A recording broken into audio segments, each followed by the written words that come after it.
और एक चीज़ और आपको बता दूं, जब मैयत को कब्र में उतारने के लिए हमें जरूरत पड़ती है रुमाल की, रुमाल की जरूरत पड़ती है तो किसी के सर से उतार लेते हैं, मांग के सर चादर दे देंगे, फिर उस बेचारे का ख़राब हो जाएगा तो वो क्या करेगा। अब यही रुमाल पहन के बेचारा जनाजा पड़ेगा, क्या करेगा। तो कपड़े में से, कफन के कपड़े में से एक कपड़ा निकाल लें इतना मैयत को कब्र में उतारने के लिए, वो भी इसी के साथ बिल्कुल। अब जो कमीज़ हमारी है, कमीज़ 1.5 मीटर की बना लेते हैं, इतनी बड़ी, बाद में उसको भी फोल्ड करते हैं। दुनिया में हम ऐसी कमीज़ पहनते हैं, अगर 10 सिलाई करेगा थोड़ी सी ज़्यादा तो छोड़ेंगे। यहाँ भी हमें पूछोगी, कफन बनाने वाले को पूछोगी, एक तो इसराफ में आ रहा है, ज़्यादा फालतू कपड़ा जा रहा है, उसमें से आप ये कपड़ा निकाल दें। औरत का मैयत है तो मिसले निकाब ओढ़नी निकालने जी, ठीक है, मिसले निकाब ओढ़नी निकाल लें, ओढ़नी भी बताई जाएगी अभी, या नमाज निकाल लें, लेकिन इतनी बड़ी कमीज मत बना के आप कपड़े को वेस्ट करें। और ये बिछाने के बाद आपने सबसे पहले क्या बिछाना है, लिफाफा, यानी बड़ी चादर। क्या बिछाया जी, बड़ी चादर, लिफाफा। उसके बाद तहबंद, क्या तहबंद, इसमें जो हमारे बुजुर्ग लोग हैं, ये थोड़ा सा देखें,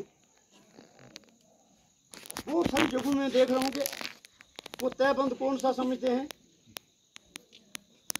जो दुनिया में माना जाता है, ये तहबंद इधर इस्तेमाल करते हैं। इसका कोई माँ का लाल, मैं उसके लिए इनाम रखता हूँ, जो भी मुझे बता दे कि कहाँ लिखा है, कहाँ से साबित है, सिर्फ हमारी समझ में वो पड़ गया हुआ। ये गौर करने वाली बात है। तय बंद है कदमों से चोटी तक। जो किताबें 3 बताई हैं मोतबर किताबें, बहार शरीयत, कानून शरीयत, तजीज़ व तदफीन जो वो साथ लाई हुई है, जहाँ से ये बाल उगते हैं यहाँ से पाँव के अंगूठे तक नाप के मैयत को फिर हमने वो काटना है। जितना लंबा मैयत होगा उसी के कद के बराबर काटना है। तय बंद वो ज़हन से निकाल दे आप, ठीक है। 2 चादरें हम बिछा देते हैं, थोड़ा और खींचते हैं, बराबर काट के 2 चादरें हम डाल देते हैं, ऐसा मत करें।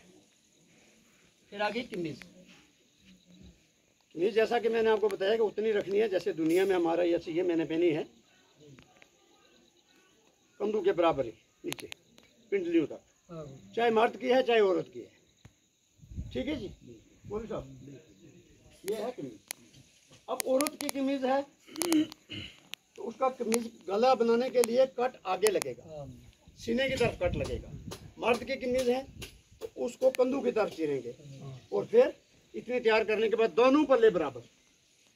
आजकल तो नहीं आवाज आ रही है, पहले कहीं 1-2 जगहों पे पिछलो पल्लो थोड़ा छोटो रखियो यार, ये बात भी सुनने में मुझे आई और 1-2 दफे पे देखा भी है मैंने, फिर मैंने उसको बराबर भी किया। तो अब इसके बीच में हमने रखना है मैयत को। कमीज बिछा दी, एक बल्ला उसका पीछे कर दिया, किया ना ये वाला। अब ये सर को दाखिल किया इसके अंदर से गले से और सीधी बराबर कर दी जाती है। तो ये मर्द के कफन के कितने कपड़े हो गए? 3। इधर से आवाज नहीं शायद 3। मैं सोचा कहीं पहुंच तो नहीं है। अब फिर पहले उल्टी साइड से खब्बी बुकर मारो, ये आ गया। फिर सीधी इसके ऊपर तहबंद की, फिर बड़ी चादर की, ये आ गई। आज कराहट लीरा में कोई मौत है, औरत के जनाजे के बारे में मुझे फोन आया, आधा घंटा लग गया समझाने में, आगे अल्लाह हाफ़िज़। बंदा बोलता है नहीं समझ आ रहा, ठीक है। अब बांध दिया तनियों को, दोनों तरफ से बांध दिया, तो ये हो गया कफन तैयार, मर्द के 3 कपड़े।